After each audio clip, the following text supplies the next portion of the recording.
Hello students, let's see this question.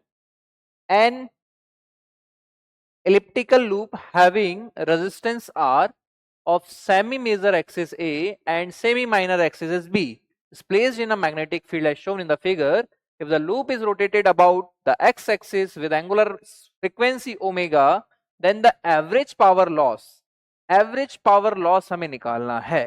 ठीक है, तो ये जो है ये इस एक्स एक्सिस के अबाउट घूम रही है, ये रोटेट हो रही है ओमेगा से. ठीक है, तो इस केस में क्या होगा, देखो ये ऐसे है तो ये ऐसे फ्लिप कर रही है, ऐसे घूम रही है.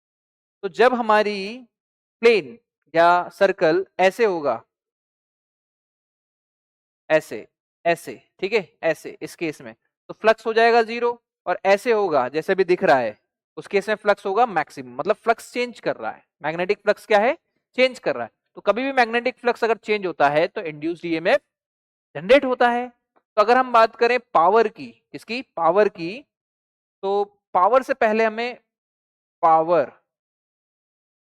P वो होता है हमारे पास v square by R. V होगा इंड्यूस्ड ईएमएफ, R होगा रेजिस्टेंस ऑफ फायर. ठीक है, चलिए तो हम यहां पर पावर निकालते हैं पहले. तो उससे पहले इंड्यूस्ड ईएमएफ निकालते हैं. तो induced EMF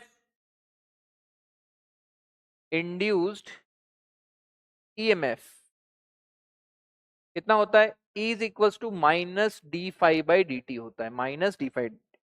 number of turns दे रखेंगे इसमें, नंबर ऑफ टर्न्स 1 ही है तो 1 ही लेके चलेंगे. अब देखो फ्लक्स को क्या लिख सकता हूं मैं, तो minus d upon d t. Flux को लिख सकता हूं बी ए कॉस थीटा. अब मैग्नेटिक फील्ड और एरिया वेक्टर तो कांस्टेंट है तो बाहर आ जाएंगे, तो माइनस के B A d upon d t cos theta. तो कॉस थीटा को कॉस थीटा लिख लेते हैं, ऐसा हो जाएगा. अब देखिए डिफरेंशिएट करते हैं तो कॉस का क्या होता है, माइनस के sine, minus sine. Number of turns 1 है इसलिए हमने नंबर ऑफ टर्न्स 1 ही लेके चल रहे हैं. तो minus minus plus B A cos theta का sine theta into D theta by D T. तो D theta by D T को क्या लिख सकते हैं, ओमेगा लिख सकते हैं. तो B A omega sine theta, ये हमारा हो जाएगा क्या, EMF. This is our EMF.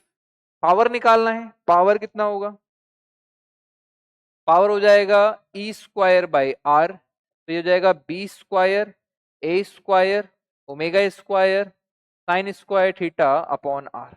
अब पावर, एवरेज पावर निकालना है. क्या निकालना है, एवरेज पावर. तो average power for one cycle, तो पी एवरेज जो होता है, यहाँ पे B square A square omega square R तो कांस्टेंट है तो ये तो बाहर आ गया, इनका तो average B square A square omega square by are.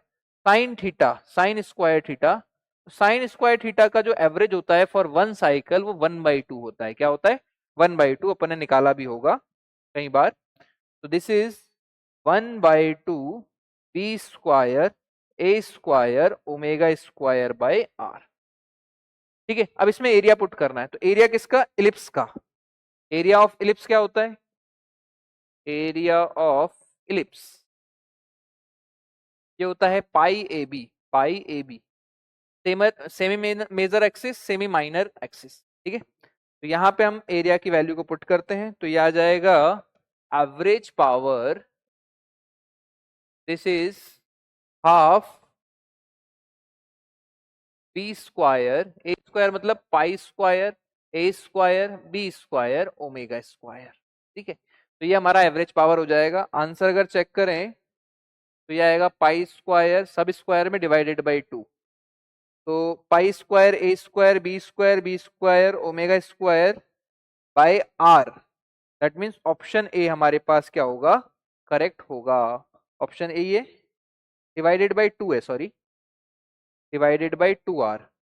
तो ऑप्शन डी हमारे पास करेक्ट होगा. ठीक है, डिवाइडेड बाई आर, तो ऑप्शन डिवाइडेड बाई आर भी आएगा. तो ऑप्शन 4 या option D is our correct answer. समझ में आ रही है बात. ठीक है, तो D option is correct. Okay.